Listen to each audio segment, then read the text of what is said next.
Hi, welcome back to my YouTube channel. If you don't already know, my name is Anamok Abdul Wahab, and I'm a college math instructor. Now, in today's video, we're going to look at more problems on derivatives, and I think this is the last of it before we move to problems on integration. So, for those of you who have been expecting problems on problems solving on integration, it's about time, I guess. So let's just get started into this one and finish this round of problem solving. Now we have this. So the first one is we need to find the second derivative of a function, okay? And the function is given as this. I think if you've been following the channel so far and you've been following the playlist on on general mathematics 2, you would have seen that when we have such kind of a function, we should look at it from the lens of what? Quotient rule, right? Because we have division of two functions, so we understand that what quotient rule would solve the problem. Now, how do we know?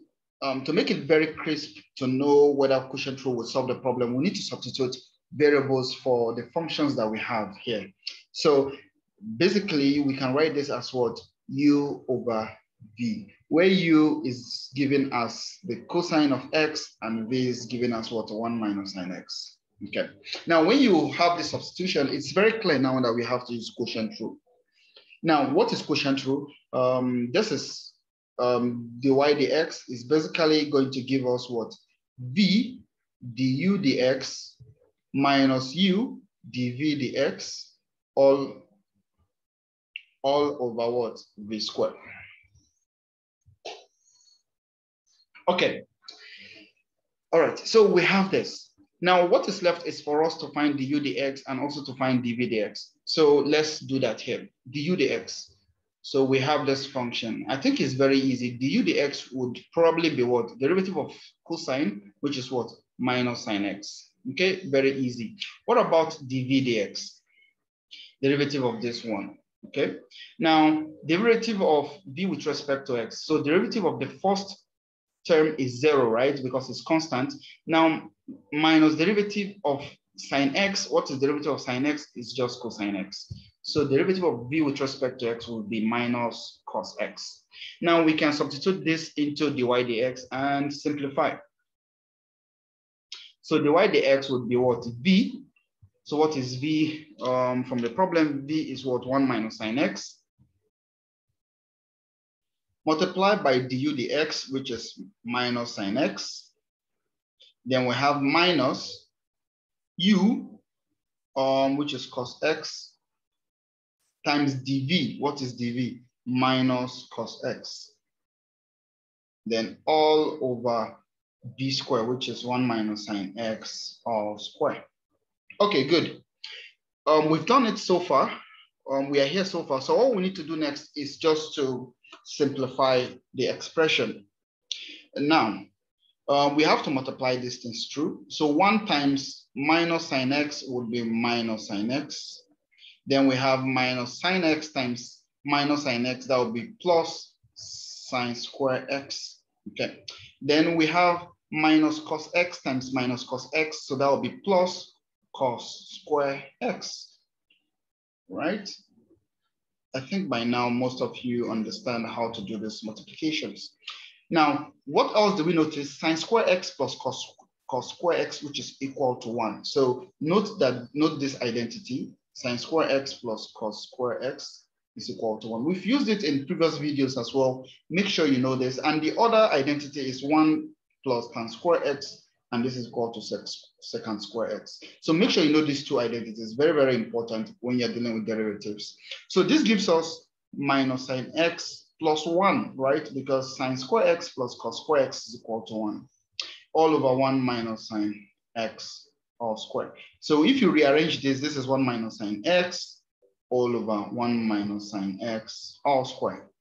So one of it will cancel out, right? 1 minus sine x will cancel 1. So the final answer will be 1 over 1 minus sine x. So this is dy dx, okay? So we note that what? Our dy dx is given us 1 over 1 minus sine x. Now we are not done yet. We are looking for the second derivative, which is the derivative of the first derivative. So the second derivative is how to find the derivative of this one. Now you can use quotient rule again. Look at this from the angle of what? U over V, right? You can also use this to solve this problem. But there's another alternative, which is which I'm going to show you, which is about using chain rule as well to solve the problem. Okay, so whichever one that you use, your answer will be correct. So let's just look at it from the angle of quotient rule, so that we can really drill in the idea of using quotient rule to solve problems that have to do with differentiation. All right, so we just said we are going to substitute again u as 1 and v as 1 minus sine x. Okay, and we need to find the derivative of these functions. Du dx is definitely 0.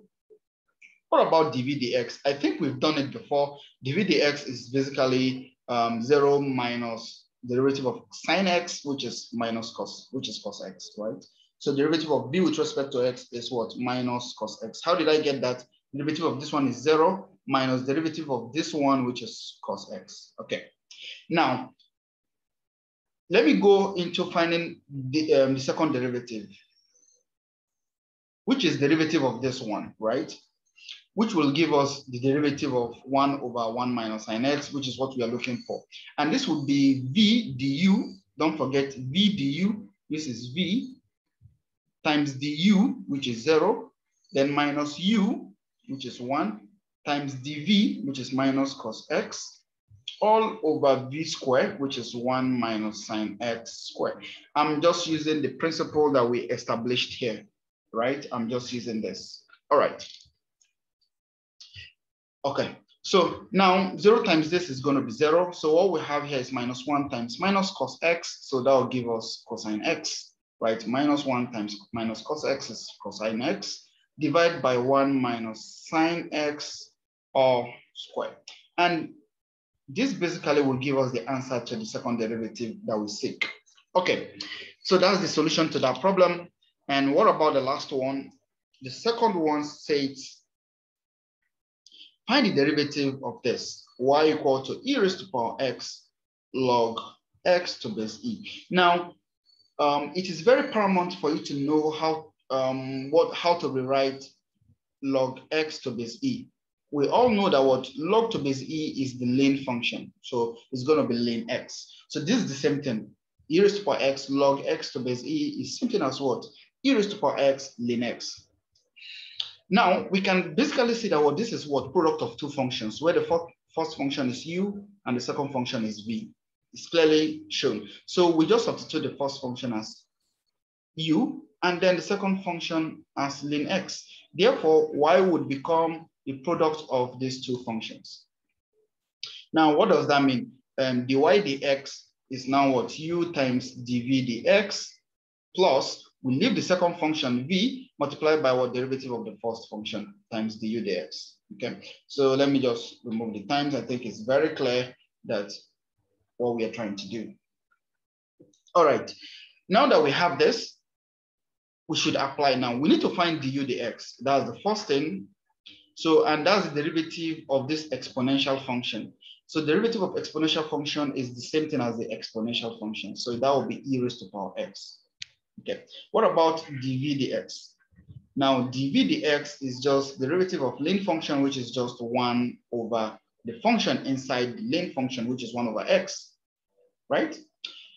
So, so now that we have this, it's quite easy to put things together to find dy dx, which is equal to u times dv dx plus v times du dx. Right. So now we could quickly see that what e raised to power x is common to both terms, so we can factorize this way. And this is acceptable as a function. So this is the final answer. Or you can decide to simplify further if you like. Take the LCM here and you have this inside the bracket. So your answer will be e raised to power x 1 plus x ln x all over x. You know, if you like, you can also write it in this format, that is fine. But this is also quite fine. Okay. All right. So this will be the solution to this particular problem as well. I hope you thoroughly enjoyed this video. Make sure you subscribe to the channel if you haven't, and like the video. And then if you thoroughly enjoyed the video, make sure you click the like button, and then make sure that you also click the bell button so that you get notification anytime I post a new video. And I will see you guys in the next video, which would be integration of functions.